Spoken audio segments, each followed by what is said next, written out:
अल्लाह रब्बुल इज्जत कुरान करीम में इरशाद फरमाता है, या अय्युहल्लज़ीना आमनु दुखुलू फिस्सिल्मि काफ़ा वला तत्तबिउ खुतवातिश शैतान इन्नहु लकुम अदुव्वुम मुबीन। यार चार बच्चे मिलकर के ऐसा माहौल खराब किए हो गए। तुम लोगों को क्या हो गया? ज़बान बंद नहीं करोगे आप लोग? कोई ना उन्हें कहने वाला है और ना वो किसी को सुन।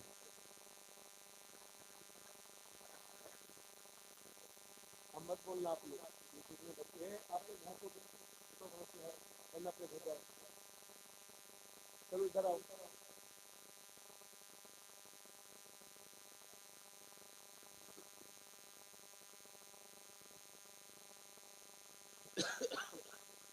आज का ये अज़ीम शान जलसा बउनवान इस्लाह मुआशरा कॉन्फ्रेंस व याद सरकार गौसे आज़म। अल्लाह ताला सरकार रोशन ज़मीर बड़े पीर सरकार गौसे आज़म रज़ी अल्लाह तआला अन्हु के वसीले से आज की हमारी इस महफिल को शरफ़ कबूलियत से मालामाल फरमाए और जो कुछ बयान किया जाए सुना जाए उस पर हम सबको अमल की तौफीक।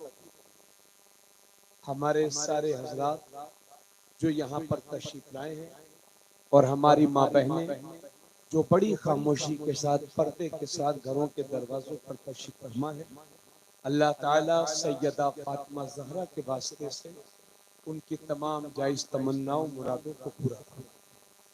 आप हजरात तकरीर सुनेंगे, ये सलातो सलाम पढ़ेगा। एक साहब सलातो सलाम के लिए भी कह रहे हैं, नहीं आवाज आ रही है? अल्लाह ताला उन्हें हिदायत नसीब फरमाए और मैं उनके लिए ये दुआ करता हूँ कि वो सलाम भले से कम पढ़े लेकिन 5 वक्त की नमाज वो पढ़ने लगे तो उनका बड़ा एहसान होगा। जो हमसे सलाम पढ़वा रहे हैं, हम उनसे गुजारिश करते हैं कि आप 5 टाइम की नमाज पढ़ लिया करें, ये बहुत अजीम काम है। अल्लाह ताला सलामत रखे बुजुर्ग के मुसलमानों को। मौलवी नज़ीर साहब, हमें आप आओ, प्रधान आदमी हो यार, आप प्रधान जी अब डाउन हो जाएंगे तो समाज कैसे? माशाल्लाह ये हमारा प्रोग्राम जिसके बानी व सरपरस्त खतीब अहले सुन्नत नबी रहे मुफ्ती नानपारा पे करे खुलूस वफा हजरत मौलाना हाफिज कारी मोहम्मद आरिफ रजा साहब कादरी उस्ताज मदरसा अज़ीज़ुल उलूम व खतीब व इमाम जामे रजा जामे मस्जिद गुरु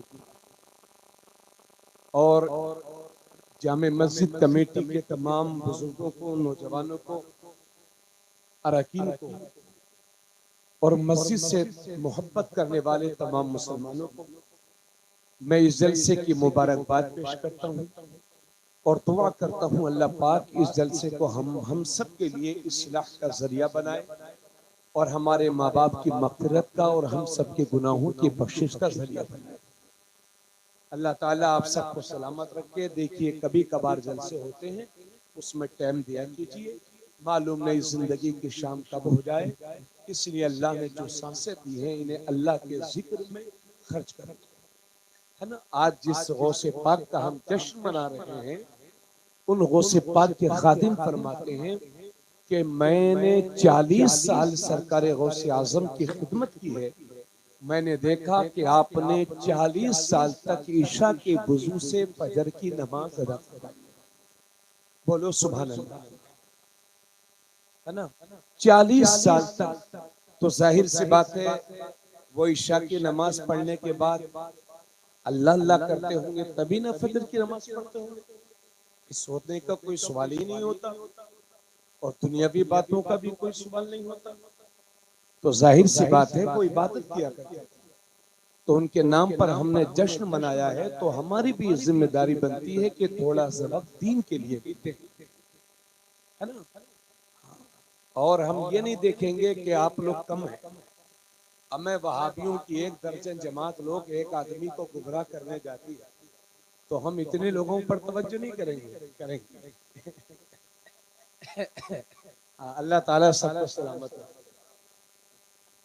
बाबू आप भी आ जाओ, देखो कह रहा मान लो भी आ जाओ, कोई बात नहीं। आ जाओ, सब लोग आ जाओ, बैठ के सुनो, दिन की बातें हैं, सुनो, कभी कभार मौका मिलता है ना, इसी बहाने आप सबसे मुलाकात हो गई। मौलाना फैजान कादरी साहब माशाल्लाह बड़े बाखलाक आदमी हैं और अच्छी निजामत फरमाते हैं। ये बाज़ाब्ता कोई छोटे अनाउंसर नहीं है, ये इनका पेशा भी नहीं है, बस हजरत की दावत पर चले आए और माशाल्लाह कम वक्त में अपनी जिम्मेदारी अदा करके रुखसत हो गए। अजीजम कारी नफीस सल्लल्लाहु ने बड़ा अच्छा पढ़ा माशाल्लाह, और कारी नफीस बरकाती जो आपके गांव में मदरसे में पढ़ाते उन्होंने भी माशाल्लाह अच्छा पढ़ा।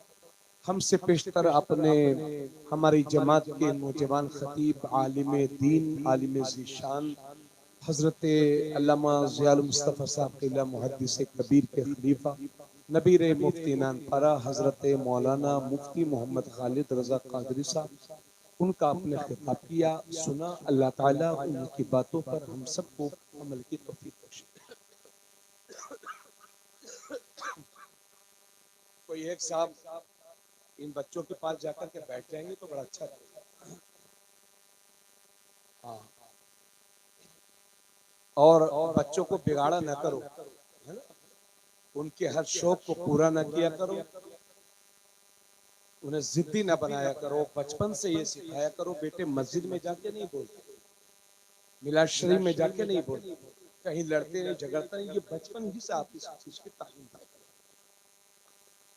अल्लाह रब्बुल इज्जत कुरान करीम में इरशाद फरमाता है, या अय्युहल्लज़ीना आमनू दुखुलू फिस्सिल्मि काफ़ा, ए ईमान वालो इस्लाम में मुकम्मल तौर से दाखिल हो जाओ।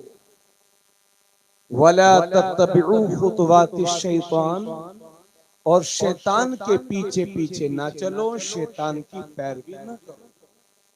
इन्नहु लकुम अदुव्वुम मुबीन, क्योंकि शैतान इंसान का खुला हुआ दुश्मन है। अल्लाह ने इस आयत में साफ साफ फरमा दिया कि ईमान वालों पूरे तौर से इस्लाम में दाखिल हो जाओ।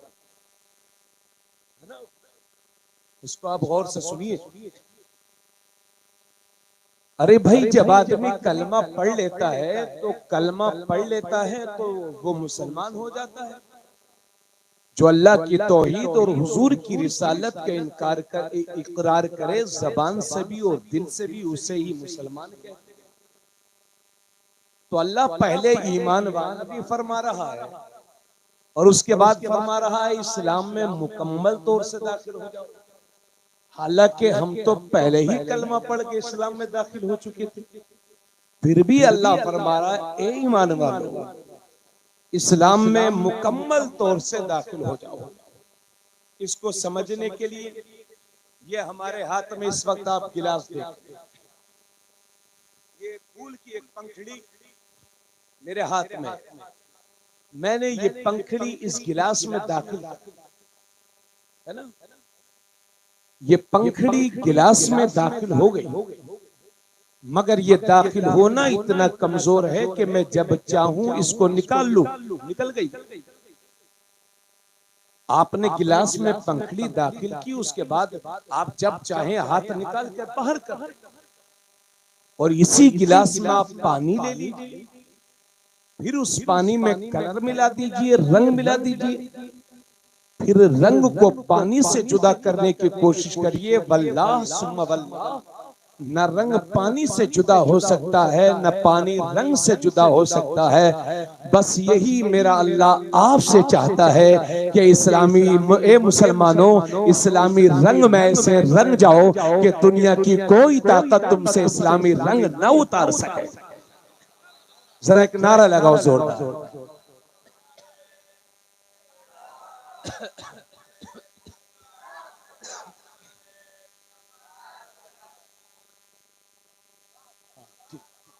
जिंदा माशाअल्लाह।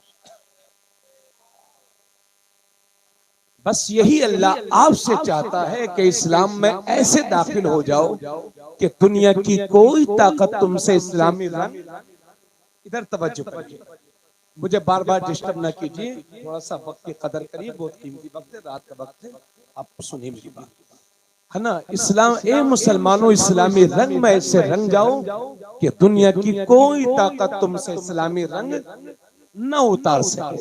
सिबगतल्लाह वमन अहसनु मिनल्लाहि सिबगा, ये अल्लाह का रंग है और अल्लाह के रंग से बेहतर किसका रंग है। तो इस्लामी रंग में रंग जा मुसलमान, ईमानी रंग में रंग जा मुसलमान, पक्का सच्चा बन जा मुसलमान। हजरात, जब हम अपने मुआशरे का जायजा लेते हैं तो हम देखते हैं, जब हम अपने मुआशरे का, भागिएगा मत कोई साहब, जाएंगे तो नहीं। हाँ, खन्नापुरी साहब भी आ रहे हैं, जिनका नाम सुन के आप इतना हंस रहे हैं तो उन्हें देख के कितना हंसेंगे, और जब उनकी तकरीर सुनेंगे तब आपका क्या आलम होगा।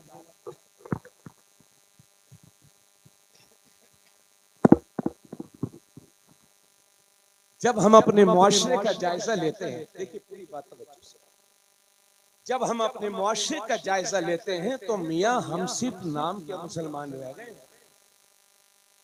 काम के मुसलमान नहीं। 90% हमारी अवाम वो है जो मस्जिद में 5 वक्त नमाज नहीं पढ़ती, सिर्फ जुमा जुमा पढ़ती है। 20 से 25% नौजवान हमारे शराब और बियर और नशे और जुए के आदी होते हैं। बुरा मत जानिएगा, मैं किसी पर इल्जाम नहीं लगा रहा हूं, मगर ये सच्चाई। आज मुसलमान को ये तौफीक नहीं मिल रही है कि ये जो लुक़मे खा रहा है ये हलाल है कि हराम। बस हमारा मिशन ये है कि पैसा हो चाहे जैसा हो, हराम हलाल से हमें कोई मतलब नहीं है। जिस कौम को तालीम के मामले में दुनिया की इमामत करनी चाहिए, आज वही कौम तालीम के मामले में सबसे ज्यादा पिछड़ी हुई है। जब आप जिहालत का तोक गले में डाले रहेंगे, हमारे बच्चे पढ़ेंगे नहीं, लिखेंगे नहीं, तो फिर हम सरदारी कैसे करें? बोलो, मेरी बात समझ में आ रही कि नहीं आपको?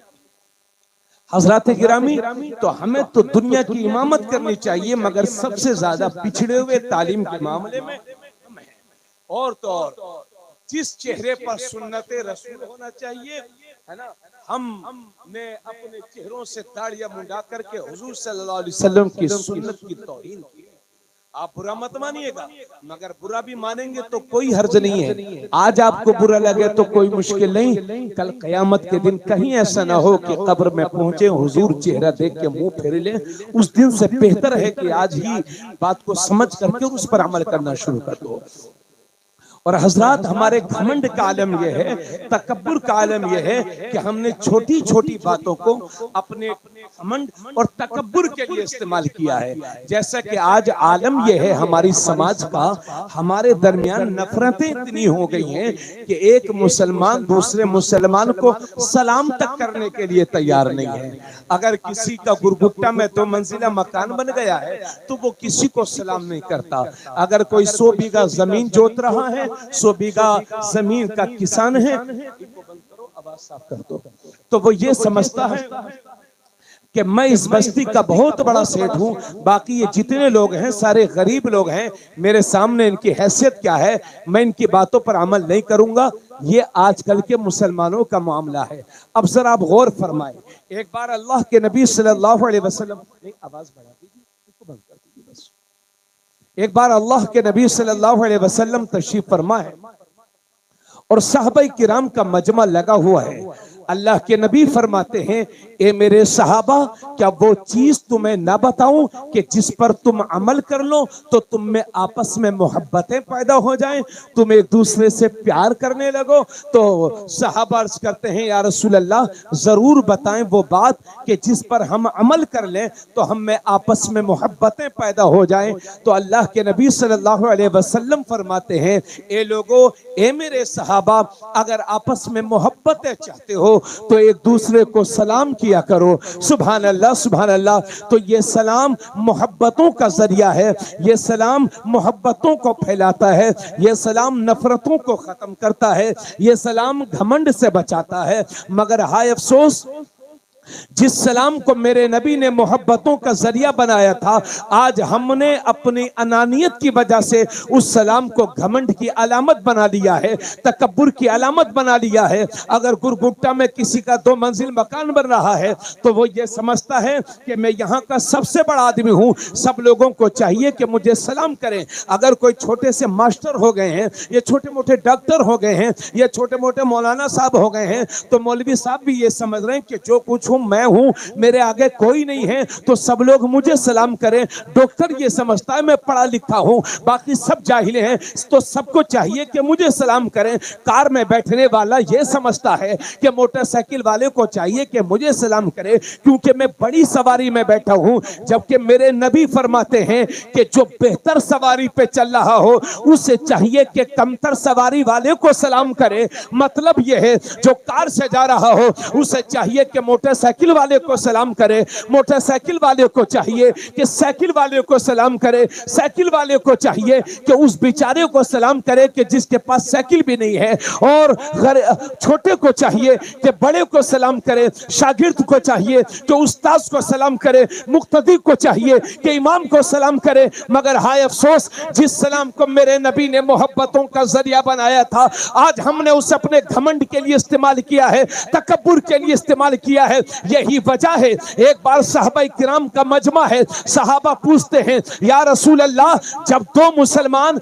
आपस में मिलते हैं तो उनमें पहले सलाम कौन करता है? तो मेरे नबी फरमाते हैं जब 2 मुसलमान आपस में मिलते हैं तो उनमें पहले सलाम वो करता है कि जिसका रिश्ता अल्लाह से मजबूत होता है, जिसका ताल्लुक अल्लाह से मजबूत होता है, जो अल्लाह का नेक बंदा होगा वही पहले सलाम करेगा। मगर हम देख रहे हैं आज हमारे जज्बात का आलम यह है कि अगर मौलाना फैजान कादरी साहब अगर आपसे अली अली मौला अली के नाम पर नारा लगवाएं तो आप रात भर अली अली करते रहेंगे, फजर तक अली अली करते रहेंगे, झूम झूम के अली अली करते रहेंगे, झूम झूम के नारे लगाते रहेंगे। मगर याद रहे, मौला अली हमारे खोखले नारों से खुश होने वाले नहीं है। मौला अली जब खुश होंगे जब हम उनकी तालीम पर अमल करेंगे।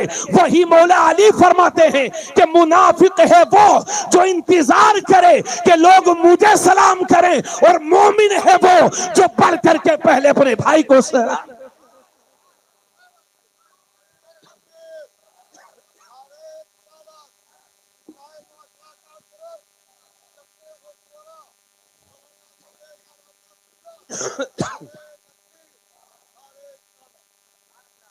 थोड़ा सा आवाज कुछ या ऐसे करिए, हाँ यही को था, थोड़ा सा देखिए ताकि बात साफ समझ आए। मेरी बात आपको समझ में आ रही है? तो मौला अली क्या फरमाते हैं, मेरी माँ बहनें भी सुने और सरों को ढक के बैठे, कि मुनाफिक है वो जो इंतजार करे कि लोग मुझे सलाम करें, और मोमिन है वो जो बढ़ करके पहले अपने भाई को सलाम करे। इसलिए लोगों सलाम को रिवाज दो, अपने मोमिन भाइयों को सलाम करो। अच्छा एक बात बताइए, अगर मैं आपको सलाम करूंगा तो आप क्या समझेंगे कि मैं घमंडी नहीं हूं? अगर मैं 2 घंटे की तकरीर कर दूं और तकरीर के शुरू या आखिर में कहीं भी सलाम न करूं तो आप ये बात जरूर कहेंगे कि मौलाना साहब की तकरीर तो बहुत अच्छी थी, मगर लगता है मौलवी साहब घमंडी बहुत है, न शुरू में सलाम किया न बाद में सलाम किया। पता चला जो सलाम नहीं करता वो घमंडी है। और ये सलाम मेरे नबी ने मोहब्बतों, ये इस सलाम को मेरे नबी ने मोहब्बतों का जरिया बनाया है। मगर आज हमारा आलम यह है, और बाज लोग तो इतनी तबीयत के खसीस हो चुके हैं कि गरीबों को सलाम करना तो दूर की बात है, गरीबों के सलाम का जवाब भी नहीं देते।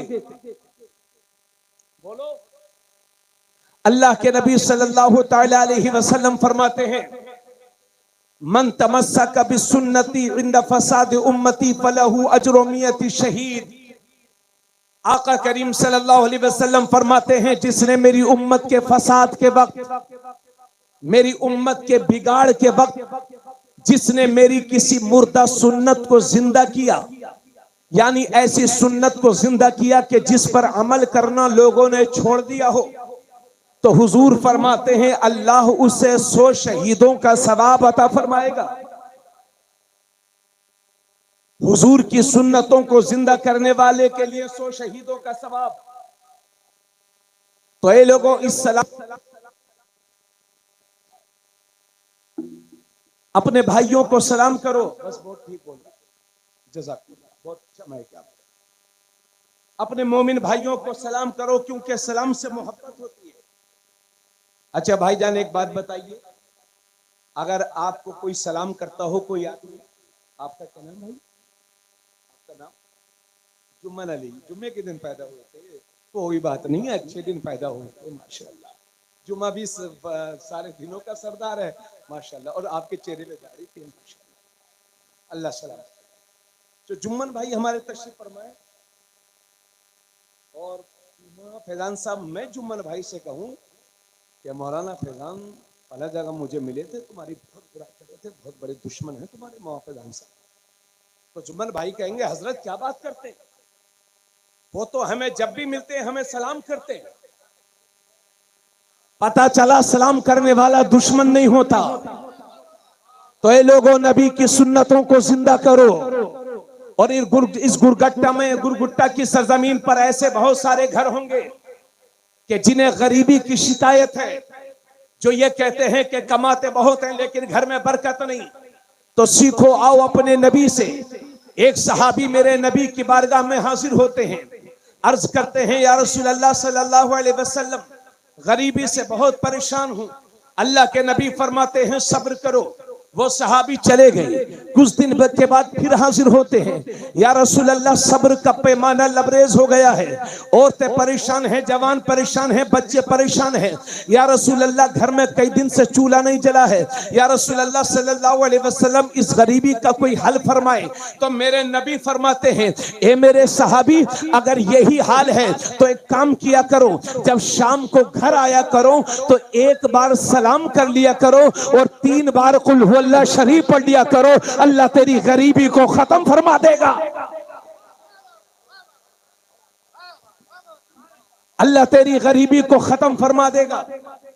एक बार सलाम, तवज्जो, क्या करेंगे आप शाम को? एक बार सलाम और 3 बार कुल हुवल्लाह शरीफ। हुजूर फरमाते हैं कि अल्लाह तुम्हारी गुर्बत को दूर फरमा देगा। मगर हमारा मिजाज देखिए, सारे लोगों को सलाम करेंगे। मौलाना फैजान साहब अस्सलाम वालेकुम, नफीस कादरी साहब अस्सलाम वालेकुम, मौलाना हाफिज असलम साहब अस्सलाम वालेकुम, मौलाना आरिफ साहब अस्सलाम वालेकुम। लेकिन घर में जब आए तो मुंह बंद, घर वालों को सलाम नहीं करते।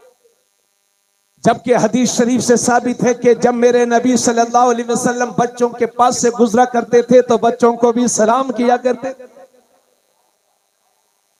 अरे भाई, जब आज आप बच्चों को सलाम करेंगे तो कल बच्चे बड़े होंगे तो उन्हें हुजूर की ये सुन्नत मालूम होगी कि नहीं। इसलिए मेरे दोस्तों, अपने बच्चों, छोटे छोटे बच्चों को भी सलाम किया करो। हजरत गिरामी, तो हम सबको सलाम करते हैं, तवज्जो चाहूंगा। लेकिन जब घर में दाखिल होते हैं तो घर वालों को सलाम नहीं करते। और खास तौर से अगर घर में बीवी तशरीफ फरमा हो तब बिल्कुल भी सलाम नहीं करते।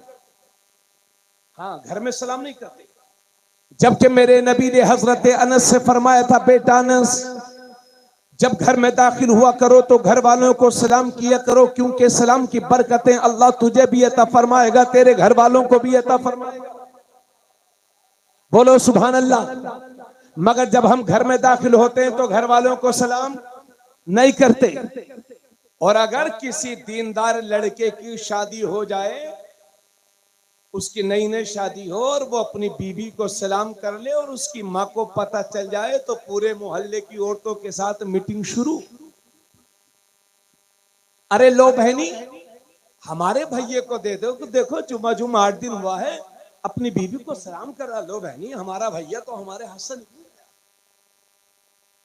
हमारा भैया तो हमारी नहीं सुनना है, वो तो जोरू का गुलाम हो गया है, वो तो बीवी का गुलाम हो गया है, वो तो बीवी का पल्लू थामे घूम रहा है। तो आज की हमारी बहनें ये कहती हैं कि अगर बीवी को सलाम कर लिया जाए तो जो बीवी को सलाम करता है वो बीवी का गुलाम होता है। ये शरीयत से दूरी का नतीजा है, उलमा की सोहबत से दूरी का नतीजा है। मेरी कौम, तुम चाहे जो भी समझो, मगर मैंने हदीस में पढ़ा है, अपने उलमा से सुना है कि जब मेरे नबी अपने घर में दाखिल होते थे तो अपनी बीवियों को सलाम किया करते थे। पता चला बीवी को सलाम करने वाला बीवी का गुलाम नहीं होता, मेरे नबी का गुलाम।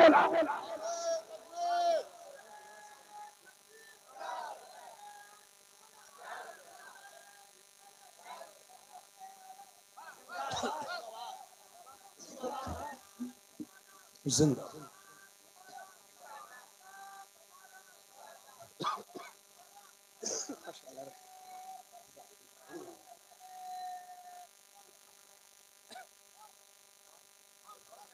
तो भाई, आप लोग घर जाके बीवियों को सलाम करेंगे क्या? नहीं बोल रहे। हाँ, हजरत क्या कर रहे हो? 40 साल हो गए निकाह को, आज तक नहीं झुके हम। क्या करवा रहे हो हजरत हमसे? अमा बीवियों को सलाम करना मेरे नबी की सुन्नत है। हम खुद अल्हम्दुलिल्लाह जब अपने घर जाते हैं तो अपनी बीवी को सलाम करते हैं, और ये मेरे नबी की सुन्नत है। याद रहे, जिस सुन्नत को लोग भूल गए हों उसी सुन्नत को जिंदा करने पर 100 शहीदों का सवाल है। इसलिए आप घर जाकर के अपनी बीवी को सलाम करें, अपनी बेटियों को सलाम करें, अपनी बहनों को सलाम करें। और आज पहला दिन है, अगर आप जलसे के बाद रात के 2 बजे जाएंगे, कहेंगे अस्सलाम वालेकुम गुड्डू की अम्मा, तो मुमकिन है कि डर जाए। लेकिन आपको नहीं डरना है, आपको हिम्मत से काम लेना है और कहना है गुड्डू की अम्मी, मौलवी साहब ने बताया है कि सलाम, बीवी को सलाम करना ये हुजूर की सुन्नत है। तो काम बन जाएगा इंशाल्लाह, है ना? काम बन जाएगा। तो घरों में सलाम करो, घर में बरकतें होती हैं। और मौलाना फैजान साहब, मैंने तो ये भी पढ़ा है, अपने उलमा से सुना है, उलमा फरमाते हैं कि जब घर में दाखिल हो तो घर वालों को सलाम करो, और अगर घर में कोई ना हो, घर खाली हो, तो फिर अपने नबी को सलाम करो, क्योंकि हर मुसलमान के घर में मेरे नबी की रूह हाजिर व नाजिर रहती है।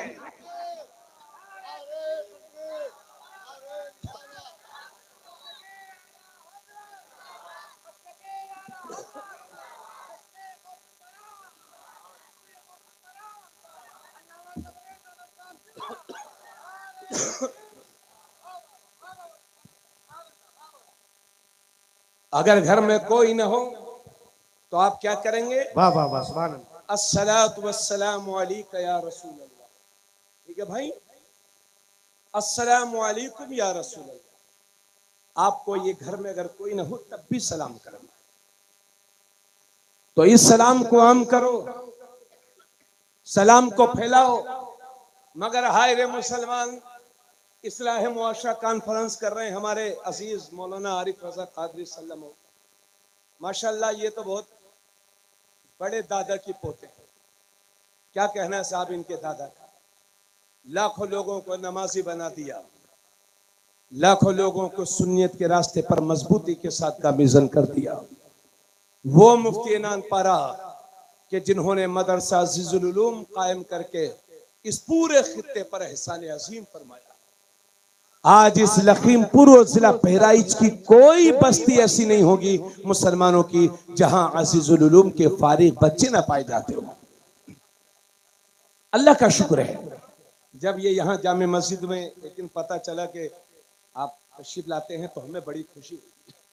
इनके खुद मदरसे में 30-35 लोग माशाल्लाह पढ़ाते हैं। हाँ, हम इन्हीं के मदरसे में पढ़ाते भाई, फिर भी आए हैं।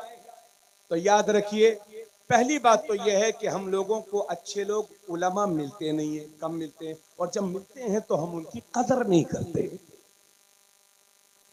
अल्हम्दुलिल्लाह बड़ी अच्छी क़िरत है हाफिज मोहम्मद आरिफ साहब की, माशाल्लाह बड़ी अच्छी कुदरत है। जैसे मैं पढ़ता हूँ, एक बार मैंने सुना, मुझे लगता मुझसे भी अच्छा, मैं भी हाफिज हूं अल्हम्दुलिल्लाह।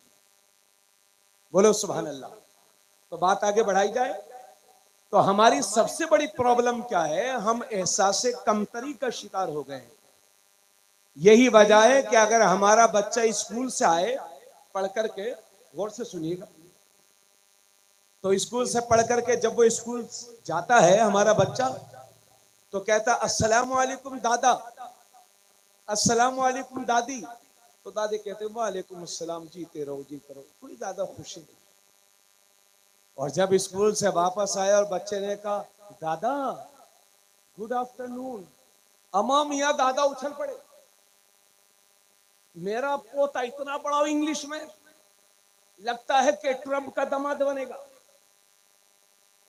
सुबह को जा रहा है गुड मॉर्निंग, दोपहर को आ रहा है तो गुड आफ्टरनून, शाम को गुड नाइट। ये वो सलाम है जिन पर तुम मरे जा रहे हो। मगर इनका मतलब समझ लो, गुड मॉर्निंग का मतलब ये तुम्हारी सुबह अच्छी हो, भले से दोपहर को तबीयत खराब हो जाए। गुड आफ्टरनून का मतलब यह है कि दोपहर अच्छी हो, भले से शाम को डेंगू हो जाए। गुड नाइट का मतलब यह है कि तुम्हारी रात अच्छी हो, सुबह को आंख खुले या ना खुले इसकी कोई गारंटी नहीं। तो वो ये सलाम है जिसके लिए तुम मरे जा रहे हो।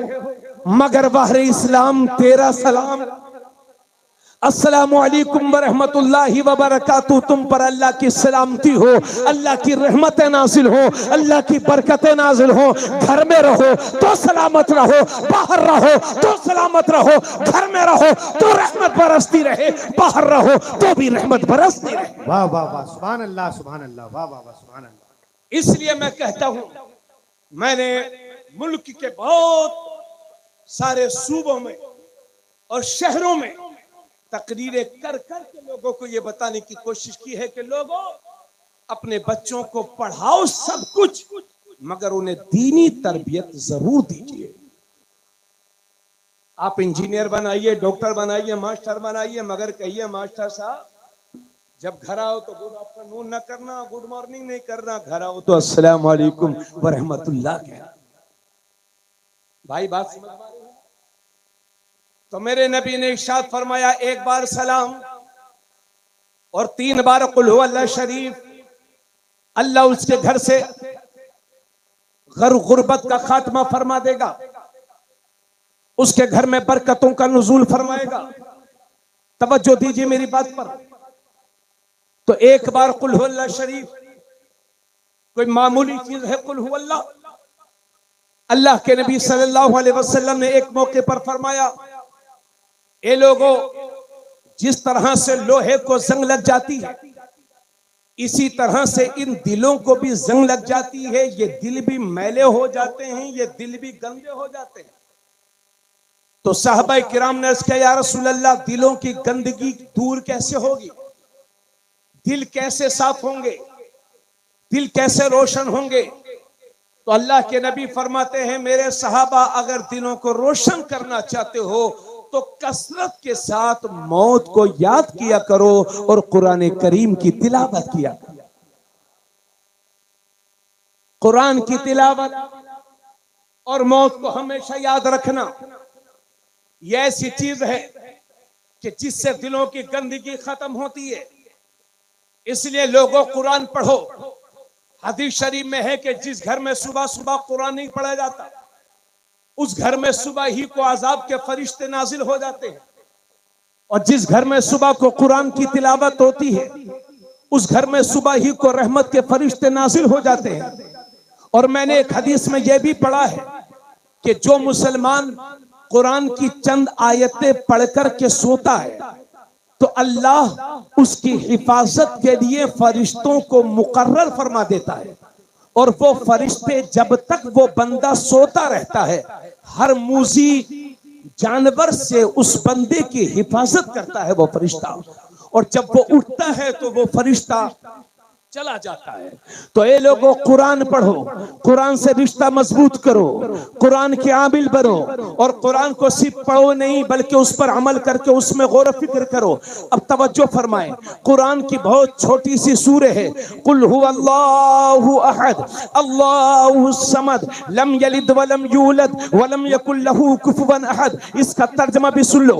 अल्लाह फरमाता है, कुल ए हबीब तुम कह दो, हुवल्लाहु अहद अल्लाह एक है, अल्लाहु समद अल्लाह बेनियाज है, लम यलिद वलम यूलद न वो किसी से पैदा न उससे कोई पैदा, वलम यकुल लहू कुफुवन अहद और अल्लाह के बराबर कोई नहीं, अल्लाह की तरह कोई नहीं, अल्लाह के मिसल कोई नहीं। तो हजरत एक बार मेरे नबी खड़े हैं और साथ में एक सहाबी हैं और हजरत अबू हुरैरा वहीं खड़े हैं। अब वो सहाबी हाथों को बांधते हैं और अर्ज करते हैं, कुल हुवल्लाहु अहद अल्लाहु समद लम यलिद वलम यूलद वलम यकुल लहू कुफुवन अहद। जब मेरे नबी ने सुना तो फरमाया, वजबत वजबत वजबत, वाजिब हो गई वाजिब हो गई वाजिब हो गई। तो हजरत अबू हुरैरा वहीं खड़े थे, अर्ज करते हैं, या रसूल अल्लाह मा वाजबत, या रसूल अल्लाह क्या वाजिब हो गई? नबी ने फरमाया, जिसने कुल हु अल्लाह पढ़ा उसके लिए जन्नत वाजिब हो गई।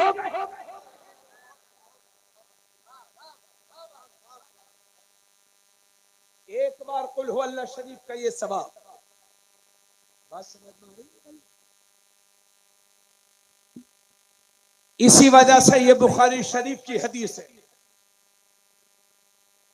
आका करीम सल्लल्लाहु अलैहि वसल्लम ने इरशाद फरमाया कि मेरे सहाबा, जब तुम रात को सोया करो तो तिहाई कुरान पढ़ के सोया करो। क्या फरमाया? जब रात को सो तो तिहाई कुरान पढ़ के सोया करो। भाई गौसे आजम रज़ी अल्लाह ताला अन्हु, उनकी शान इल्मी जलालत अल्हम्दुलिल्लाह, 5-6 साल के थे, पहली बार मदरसा पढ़ने गए। उस्ताद ने फरमाया, पढ़ो बेटा बिस्मिल्लाहिर्रहमानिर्रहीम। गौसे आजम ने शुरू किया तो बिस्मिल्लाह से शुरू किया, अल्हम्दु पढ़ दिया, अलिफ लाम मीम, 1 पारा 2 पारा 4 पारा 5 पारा 6 पारा 18 पारे एक ही बैठक में सुना दिए।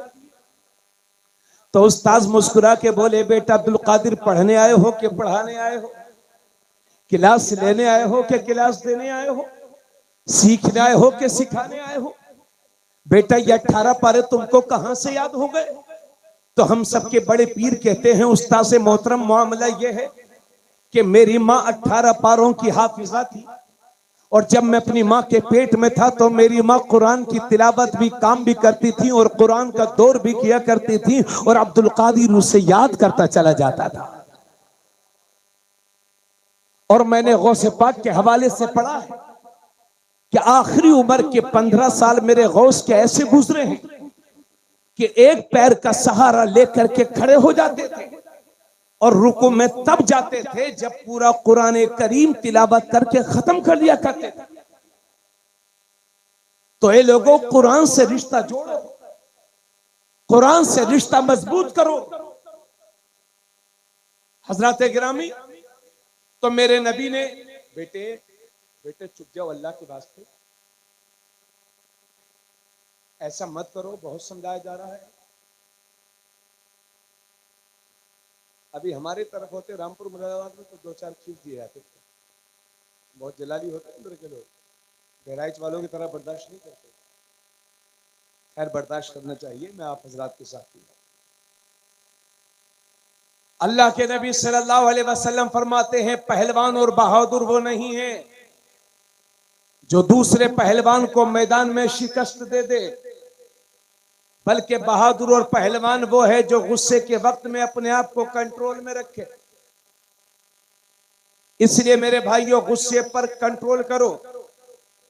अल्लाह के नबी सल्लल्लाहु अलैहि वसल्लम फरमाते हैं कि जिस तरह से एलवा शहद को बर्बाद कर देता है, इसी तरह गुस्सा ईमान को हलाक कर देता है। इसलिए गुस्से में कोई कदम मत उठाइए, उसके नताइज बुरे निकलते हैं। तो सहाबाई किराम तशरीफ फरमा है, अर्ज करते हैं, या रसूल अल्लाह सल्लल्लाहु तआला अलैहि वसल्लम, सहाबा अर्ज करते हैं, या रसूल अल्लाह सल्लल्लाहु अलैहि वसल्लम, मेरे नबी ने फरमाया, मेरे सहाबा जब रात को सोया करो तो तिहाई कुरान पढ़ के सोया करो। कितना? तिहाई। तिहाई का मतलब हो गया 10 पारे। कुरान में 30 पारे हैं, तिहाई का मतलब 10 पारे। अब सहाबा बड़े हैरत में थे, अर्ज करते हैं, या रसूल अल्लाह, कोई सोते वक्त नींद का खुमार होता है, इतनी जल्दी 10 पारे कैसे पढ़ सकता है? क्योंकि ईमानदारी से अगर एक पारा पढ़ा जाए तो 20 मिनट लग ही जाते। 10 पारों का मतलब हो गया 2.5 से 3 घंटे। अब सहाबा अर्ज करते हैं, या रसूल अल्लाह, तिहाई कुरान कोई सोते वक्त कैसे पढ़ सकता है? तो अल्लाह के नबी फरमाते हैं, तुम एक बार कुल हुवल्लाह शरीफ पढ़ लिया करो, अल्लाह तिहाई कुरान का सवाब अता फरमाएगा।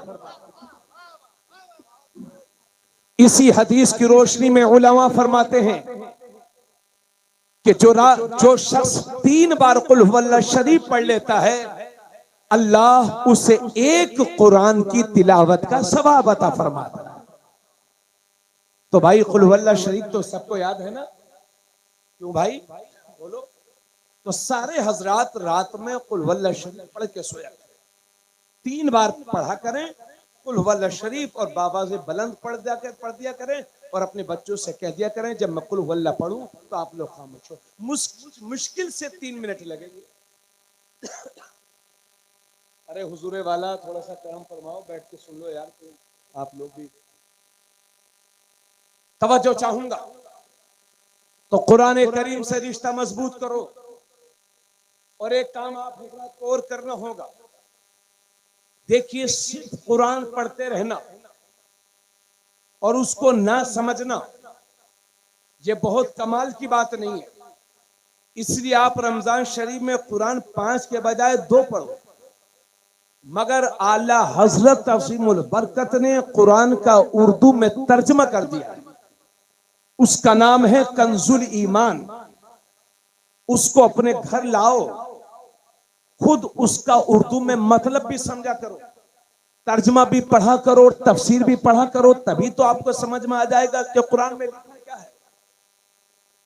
और मां बहनों से गुजारिश करूंगा कि आप भी कंजुल ईमान पढ़ा करें। और आपसे गुजारिश और, जब अपनी बच्चों की शादी किया करें तो अपनी बेटी के जहेज में तर्जमा कुरान कंजुल ईमान जरूर दिया करें। आला हजरत ने उर्दू में तर्जमा किया, उसका नाम है कंजुल ईमान। ईमान का खजाना। अपनी बच्चियों को कुरान शरीफ कंजुल ईमान तर्जमे वाला दें। और यह मत सोचना कि हमारी बेटी पढ़ी नहीं है तो पढ़ेगी क्या।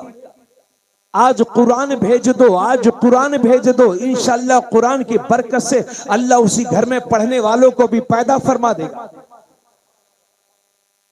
तो अपनी बच्चियों को कुरान सिखाओ। और साथ ही साथ ये भी अर्ज कर दूं, जहां गौसे आजम की बात हो रही है, अल्लाह अकबर, उनकी अजमत और शान, सुभान अल्लाह। जब मेरे नबी दुनिया में तशरीफ लाए तो पूरी दुनिया में अल्लाह ने लड़के अता फरमाए, पूरे साल कहीं लड़की नहीं पैदा हुई। और जिस रात में शहरे जिलान में गौस पैदा हुए, उस रात में पूरे शहरे जिलान में कहीं लड़की नहीं पैदा हुई। अल्लाह ने जिन जिन औरतों के यहां बच्चे पैदा होने थे, सबको लड़के ही लड़के अता फरमाए। और अल्लाह ने सबको वली बना दिया। एक रिवायत यह है कि 1100 लड़के उस रात में पैदा हुए थे जिस रात में मेरे गौस दुनिया में तशरीफ लाए थे। और गौसे पाक को कोई मामूली हस्ती मत समझना। आज 800 साल के बाद उनके नाम से गुरगुट्टा की सरजमीन पर कॉन्फ्रेंस हो रही है, तो यह मत समझना कि वो कोई मामूली हस्ती है। मेरे नबी के दुनिया से तशरीफ ले जाने के 460 साल के बाद जब दीन कमजोर हो गया था, तो अल्लाह ने मुल्क ईरान के शहर सूबा जिलान के कस्बा नेफ में पहली रमजान मुबारक 470 हिजरी को सरकार गौस आजम रज़ी अल्लाह तआला अन्हु को पैदा फरमाया। जरा जोर से बोलो सुभान अल्लाह। मगर ये लोगों सिर्फ करामात सुनकर और खुश हो जाना, इससे काम नहीं चलेगा। गौस आजम की जिंदगी के कारनामों को पढ़ो और उन पर अमल करने की कोशिश करो। तवज्जो फरमाए। हजरत तशरीफ ला रहे हैं, मुफ्ती साहब किबला, और आप तमामी हजरात, कोई खड़ा नहीं होगा, हम लोग खड़े होंगे सिर्फ, वरना आप लोग दो चार कम हो जाएंगे, इसलिए आप लोग नहीं खड़े होंगे, है ना। नारा लगाए, नारे तकबीर।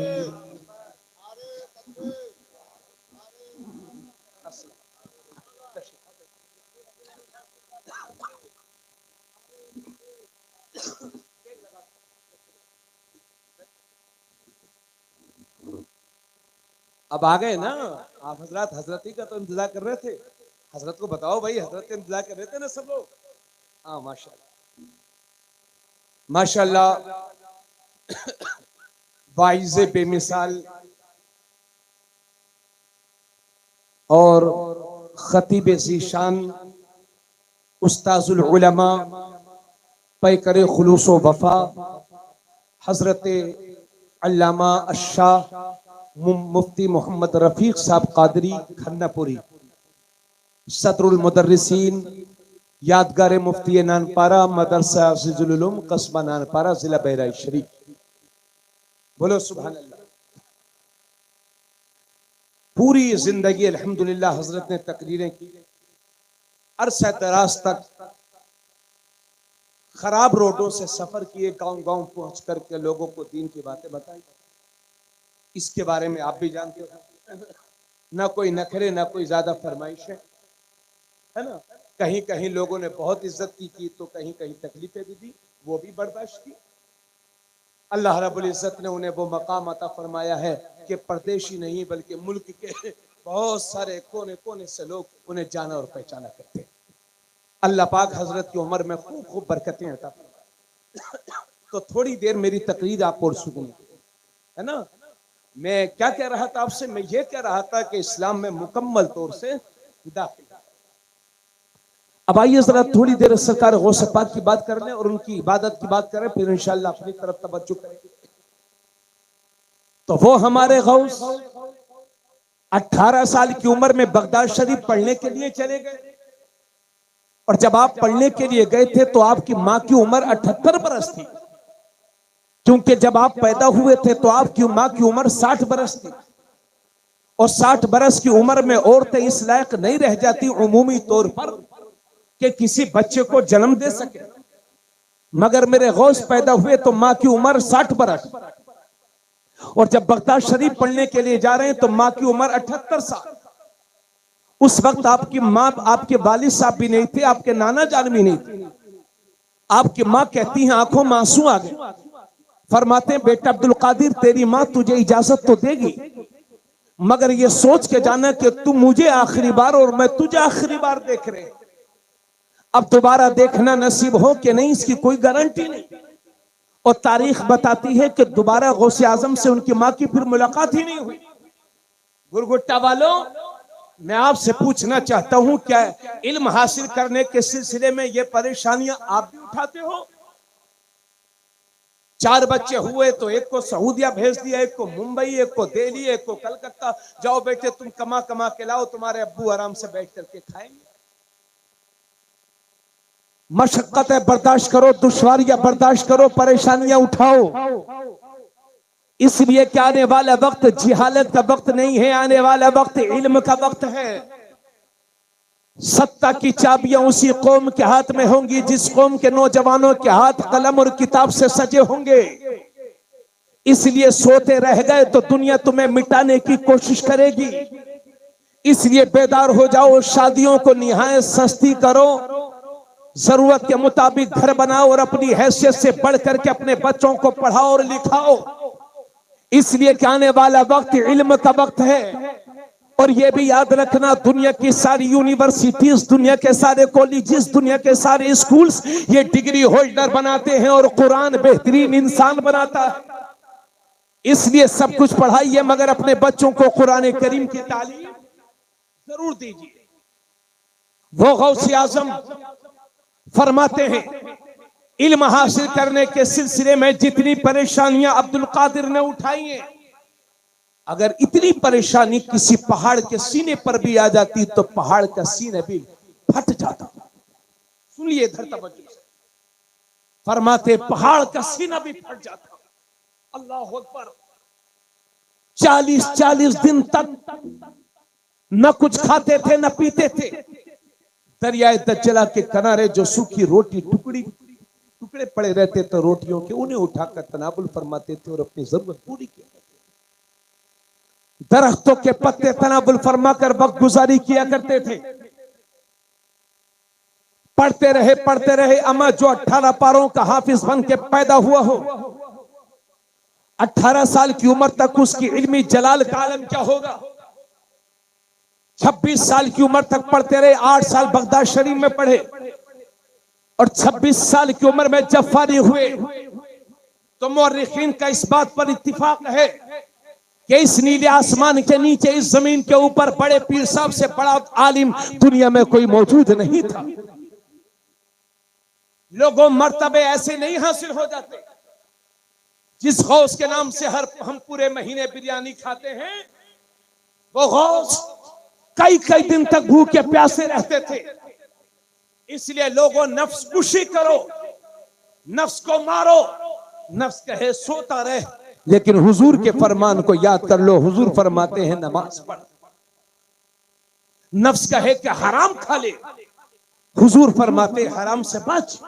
तो नफ्स कुशी करो, तज़किए नफ्स करो, नफ्स को पाक करो, नफ्स की ख्वाहिशों को मिटाओ और बेहतर पक्का सच्चा मुसलमान बनने की कोशिश करो।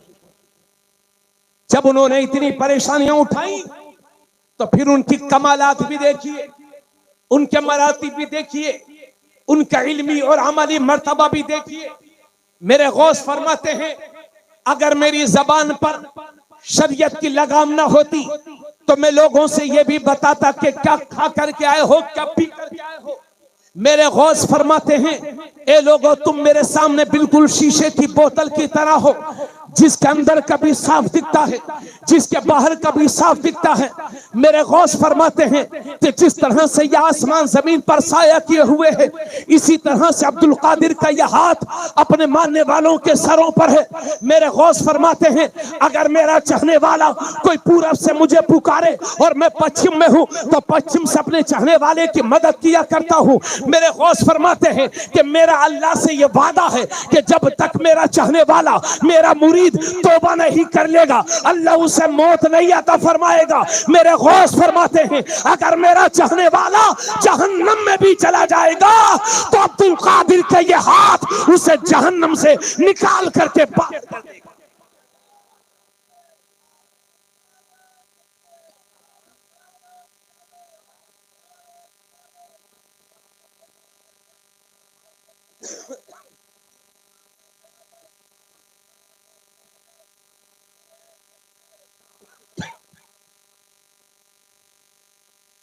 समझ गए मेरी बात? आप लोग परेशान तो नहीं है? कभी कभी जलसे होते हैं वक्त दीजिए। इधर सुनिए मेरी बात। जो खुद दूसरे को जन्नती बना रहे हो, उनका खुद का ये हाल था कि जब हज करने के लिए गए, बस मैं खत्म कर रहा हूं, आप परेशान ना। जब हज करने के लिए गए तो काबा शरीफ के सामने कंकरियों पर सजदे में सर रख दिया। और ये कोई आम किताब में नहीं, शेख सादी ने अपनी किताब में इसको नकल फरमाया। बड़े मशहूर बुजुर्ग हैं फारसी के शेख, हजरत शेख सादी, शरफुद्दीन शेख सादी। गुलिस्ता बोस्ता उनकी दो मशहूर किताबें हैं फारसी ज़बान में, जो उलमा को पढ़ाई जाती हैं, मदरसों में पढ़ाई जाती है। उसी में शेख सादी ने इस बात को नकल किया कि जब गौसे आजम हज करने के लिए गए तो काबा शरीफ के सामने सजदे में सर रख देते हैं और रो रो करके अर्ज करते हैं परवरदिगारे आलम, अगर अब्दुल कादिर के गुनाह बख्शिश के काबिल हो तो बख्श देना, और अगर मेरे गुनाह बख्शिश के काबिल नहीं हो तो मौला मुझे क़यामत के दिन अंधा बना के उठाना, ताकि तेरे नेक बंदों के सामने मुझे शर्मिंदा न होना पड़े। जो लोग तवाफ कर रहे थे, गौसे पाक के रोने को और हिचकियों को देख करके अपना तवाफ रोक करके वो भी दुआ करने लगे, अल्लाह इस बेचारे बंदे को बख्श दे, अल्लाह इस बंदे को बख्श दे, अल्लाह इस बंदे को बख्श दे। और जब सजदे से सर उठा के जाने लगे तो लोगों ने देखा वो कोई आम बंदा नहीं, बल्कि वो शेख अब्दुल कादिर जीलानी है। ए लोगों, जो हमें खुद जन्नती बना रहे हो, खुद उनके खौफ इलाही का ये हाल है। इधर देखिए, मेरी बात सुनिए।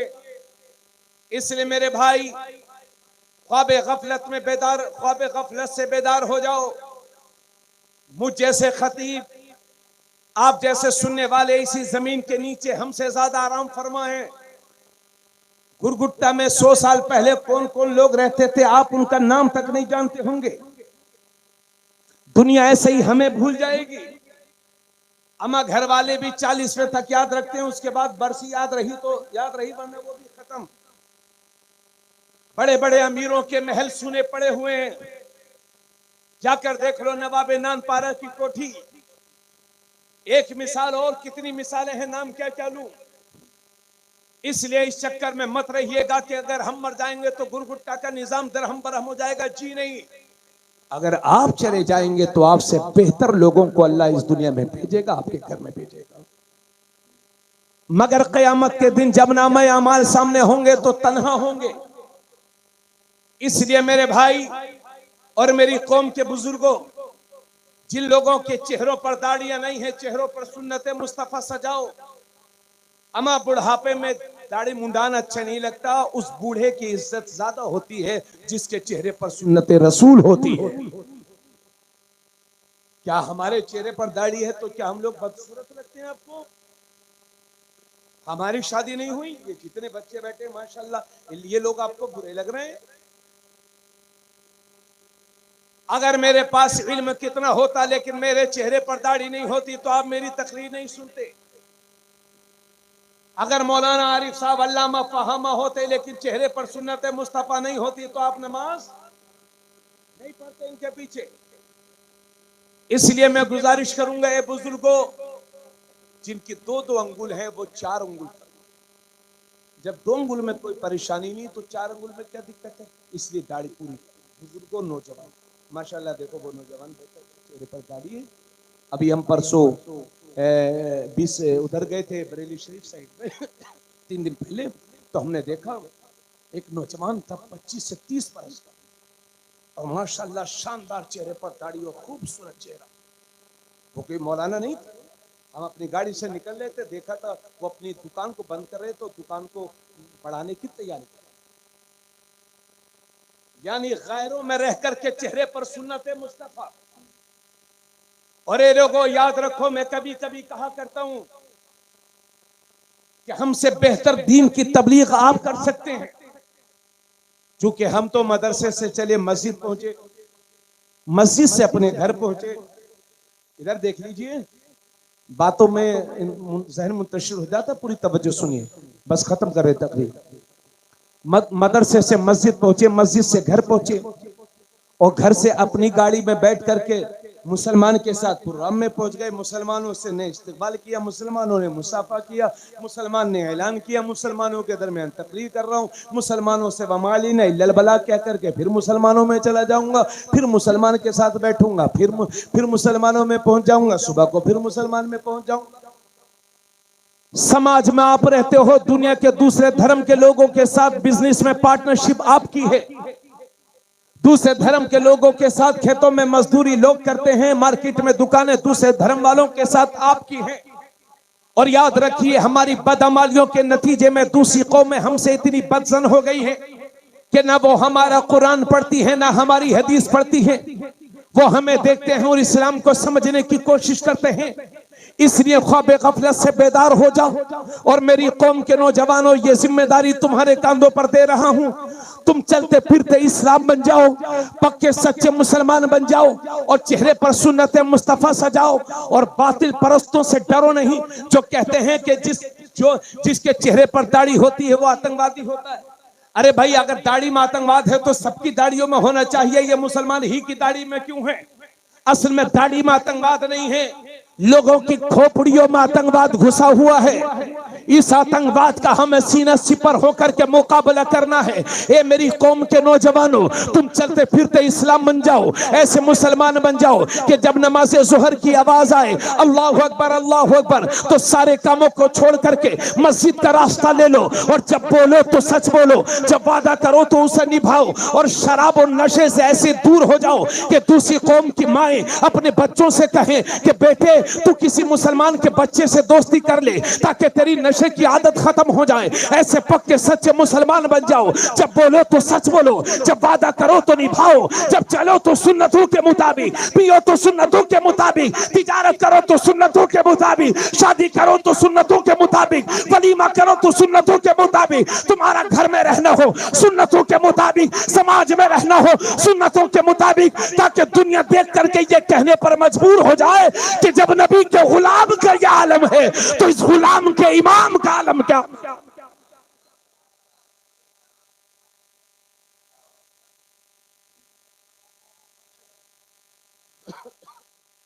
इसलिए इस दाढ़ी को आप हजरात बढ़ाएंगे ना इंशाअल्लाह। अरे भाई बोलो, ये बढ़ेगी या ऐसी चलती रहेगी कैची है? हाँ इंशाअल्लाह, कहिए इंशाअल्लाह। मैं लोगों को खड़ा नहीं कर रहा हूं, कहीं ऐसा ना हो कि वादा करके मुकर जाए। मैं हिदायत की दुआ कर रहा हूं अपने लिए भी, आप तवज्जो फरमाएं। और आखिरी बात अर्ज कर रहा हूं, सुन्नते रसूल को अपनाओ और अपने घरों में, इधर देखिए, पर्दे का मुकम्मल एहतमाम करो। इसलिए कि शादी बियाह के नाम पर आज मुसलमानों के घरों में जो बेपर्दगी हो रही है, अल्लाह की पनाह है ना। 50-50 साल की औरतें, 60 साल की औरतें, हम देखते हैं कि लाली पाउडर लगा करके ऐसा मेकअप करती हैं कि कभी कभी तो पोता पहचानने से इनकार कर देता है, अल्लाह मेरी दादी को क्या हो गया। कोई कंट्रोल नहीं, न मौलाना की सुनेंगी, न अब्बू की सुनेंगी, न दादा की। और अगर मौलाना आरिफ साहब कहें कि बहन पर्दा किया कर, तो ये हमारी बहनें कहती हैं ये मौलवी ओल्ड मॉडल है, इन्हें क्या मालूम कि नानपारा की मार्केट में नया फैशन क्या चल रहा है।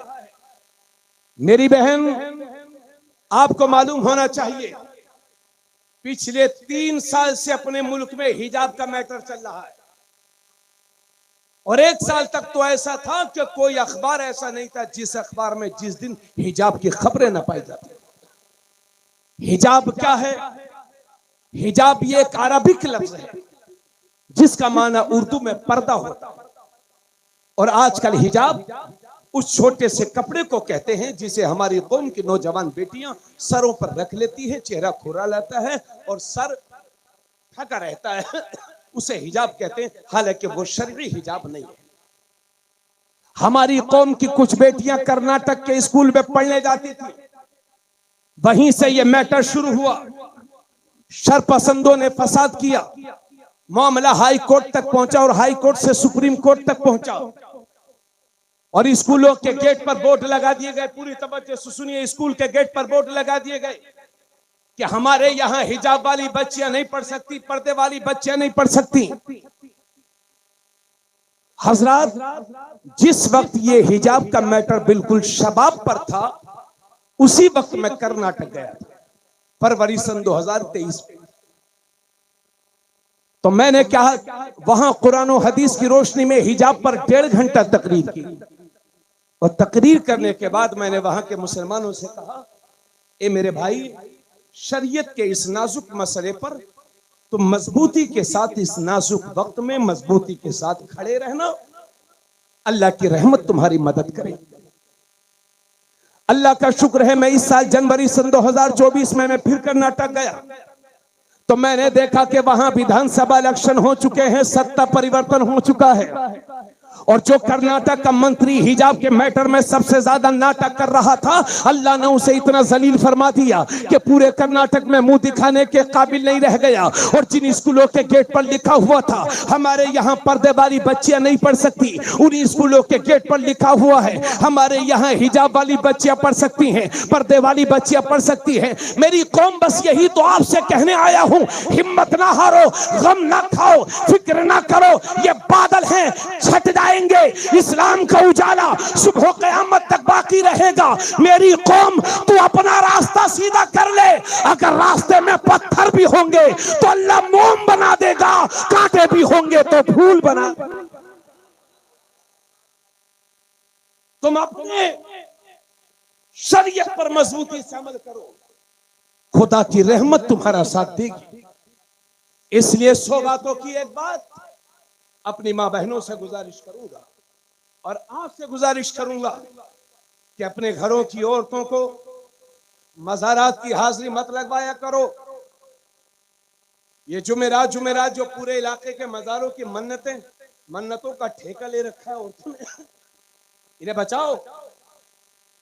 और सुन मेरी बहन, अल्लाह के नबी फरमाते हैं अगर अल्लाह के सिवा किसी को सजदा करना जायज होता तो मैं इन औरतों को हुक्म देता कि अपने शोहरों को सजदा करें, मगर अल्लाह के सिवा किसी को सजदा करना जायज नहीं है, इसलिए ये अपने शोहरों को सजदा तो नहीं करेंगी। मगर इससे पता चलता है कि शोहरों की फर्माबरदारी कितनी ज्यादा जरूरी है।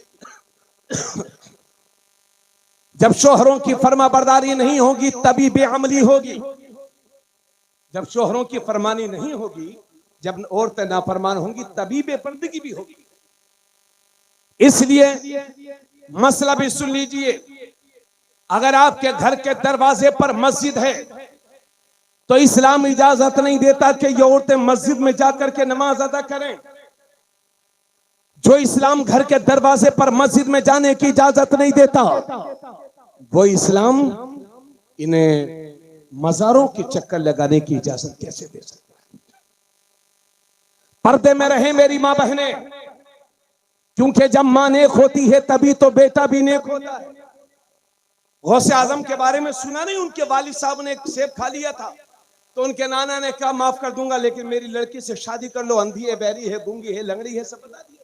कहा ठीक है, हालांकि बिल्कुल ठीक थी। आपके नाना ने फरमाया मैंने अंधी इसलिए कहा है कि जब से मेरी बेटी बालिगा हुई है उस वक्त से लेकर आज तक मेरी बेटी ने किसी गैर महरम को अपनी आंखों से देखा नहीं। जब मां नेक होती है तभी तो बेटा नेक होता है। इसलिए मेरी मां बहनों, तुम सैयदा फातिमा ज़हरा की कनीज हो। वो फातिमा के जब पुलसिरात से गुजरेंगी तो बातिने अर्श से निदा आएगी, महशर वालों गर्दनों को झुका लो, इसलिए कि 70,000 हूरों के जुर्मुट में सैयदा फातिमा ज़हरा का गुजर होने वाला है। वो फातिमा के जब उनके विसाल का वक्त करीब आया तो वसीयत करती हैं कि लोगों मेरे जनाजे को दिन में न उठाना, रात में उठाना, कहीं ऐसा ना हो कि मेरा जनाजा दिन में उठे तो किसी अजनबी की नजर मेरे जनाजे पर पड़ जाए। वो फातिमा, इसलिए लोगों अपने घरों में कामयाबी चाहते हो तो निजाम मुस्तफा कायम करो, शरीयत मुस्तफा कायम करो। और जिस घर की औरत बिगड़ी रहेगी वो घर बर्बाद हो जाता है।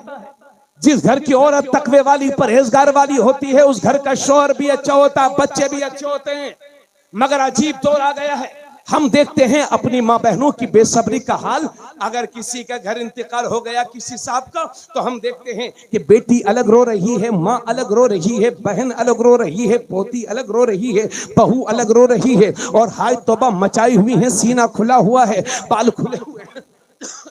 यानी एक जनाजा तो ये लेटा हुआ है और 2-4 बेहयाई के जनाजे ये पड़े हुए हैं, रो रही हैं, हाय तौबा मचाई हुई हैं, पर्दे का कोई ख्याल नहीं। आओ सीखो मेरे नबी की सहाबिया से, नाम है उनका उम्मे खल्लाद। उनका जवान बेटा मेरे नबी के साथ जंग में गया हुआ था और वो वहीं पर शहीद हो गए। जब उनकी माँ को पता चला कि मेरा बेटा शहीद हो गया है तो पूरे पर्दे के साथ, पूरे इस्लामी वकार के साथ, पूरे इस्लामी पर्दे के साथ हुजूर सल्लल्लाहु अलैहि वसल्लम की बारगाह में पहुंची। शिकायत करने नहीं गई, गई थी, बल्कि अपने बेटे के ताल्लुक से एक मसला पूछने गई थी। जब हुजूर की बारगाह में पहुंची तो पूरे पर्दे के साथ सहाबा ने देखा कि शहीद की मां आई है, मकतूल की मां आई है, और इस हालत में भी उन्होंने पर्दा कर रखा है। तो सहाबी अर्ज करते हैं, ए उम्मे खल्लाद, तेरे जवान बेटे की लाश पड़ी हुई है, तेरे जवान बेटे के टुकड़े टुकड़े पड़े हैं, और तूने इस हालत में भी पर्दा कर रखा है। तो उम्मे खल्लाद के तारीखी जुमले सुनिए, फरमाती हैं, ए मेरे नबी के सहाबा, मैंने बेटा ही तो खोया है, हया थोड़ी खोई है।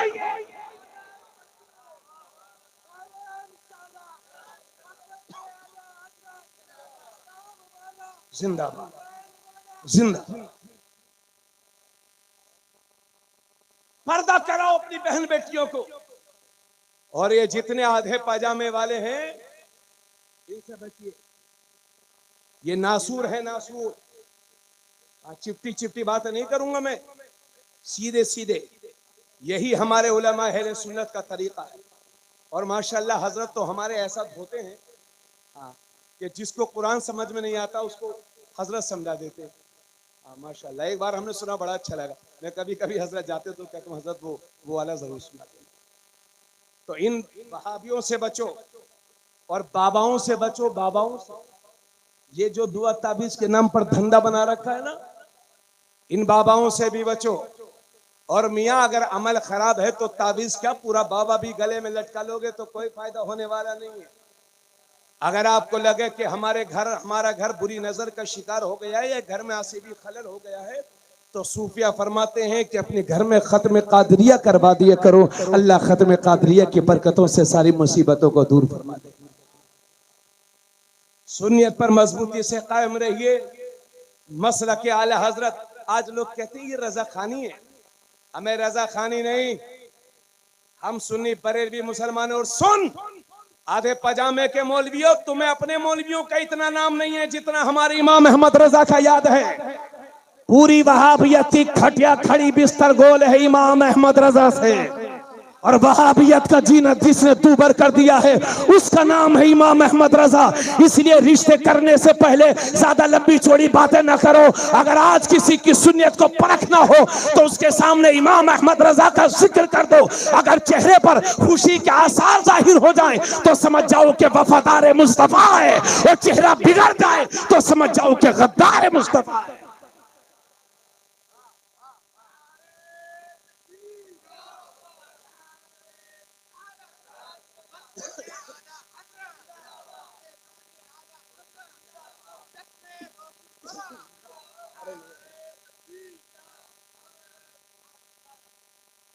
हाँ, आजकल हम देख रहे हैं बहुत सारे पीर घूम रहे हैं। पीर वो कहते हैं हमारी आला हजरत से नहीं बनती। क्यों भाई, सबकी बन रही है, आपकी आला हजरत से, आपकी क्यों नहीं बन रही पीर साहब? तो पीर साहब हम समझ रहे हैं आपकी आला हजरत से क्यों नहीं बन रही है।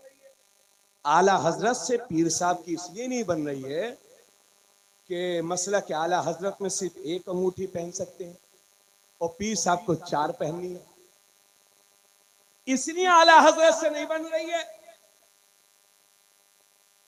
ना।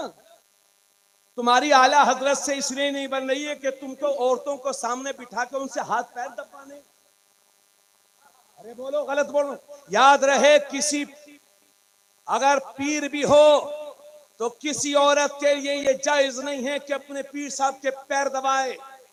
औरत के लिए जरूरी है कि अपने पीर से भी पर्दा करे। क्या रसूल से बड़ा कोई पीर हो सकता है? उनकी शरीयत से बड़ा, उनकी शरीयत से बड़ी दुनिया में कोई और चीज हो सकती है? इसलिए ये जितने पीर औरतों से हाथ मिलाते हैं, औरतों से हाथ चुम्बाते हैं, हाथ पैर दबाते हैं, ये पीर काबिल बैत नहीं है। हम जानते हैं, इसलिए इनकी आला हजरत से नहीं बन रही है क्योंकि इन्हें औरतों से हाथ पैर दबाना। नमाज का वक्त हुआ तो मुरीद कहता है हजरत साहब नमाज पढ़ लीजिए। कहते हैं अरे इन मौलवियों के पीछे मेरी नमाज नहीं होती है, ये खाली रजा खानी। और जब खाने का टाइम हो गया, अरे मुरीद नाश्ता ला। अरे पीर साहब, जब आप वहां नमाज पढ़ने के लिए जाते हैं तो खाना भी वहीं खा लिया कीजिए, ये बेचारे गरीब का खून क्यों चूस रहे हैं? इसलिए जो मसला के आला हजरत का बागी हो, दाढ़ी पूरी नहीं हो, नमाज छोड़ता हो, 4 अंगूठी पहनता हो, औरतों से हाथ पैर दबाता हो, वो पीर काबिले बायत नहीं है। वल्ला सुन्ना वल्ला, अगर आप सुन्नी हो तो किसी भी मदरसे, सुन्नी मदरसे की दारुल इफ्ता से फतवा ले लीजिए, जवाब यही है। इसलिए शरीयत, तबीयत को शरीयत पर भारी ना दिखाओ, बल्कि तबीयत को शरीयत के मुताबिक करो, इसी में कामयाबी है। हमारे हाफिज असलम साहब ने नमाज के लिए कहा, लेकिन टाइम बहुत हो रहा है। मैं हजरत की बारगाह में अर्ज करता हूँ कि हुजूर मुफ्ती साहब कुछ नमाज के बारे में ही फरमा देंगे, और आप लोगों को जैसे बैठे ऐसे बैठे रहना है। आपको तो हजरत की तकरीर माशाअल्लाह सुभान अल्लाह, हम सब लोग बैठ करके हजरत की तकरीर सुनेंगे। अल्लाह हजरत की उम्र में खूब बरकत अता फरमाए, और हम सबको 5 टाइम की नमाज पढ़ने की तौफीक अता फरमाए, सुन्नतों को आम करने की तौफीक अता फरमाए। इंशाअल्लाह फिर कभी। व मालिना इल्लल बलाग। अस्सलामु अलैकुम।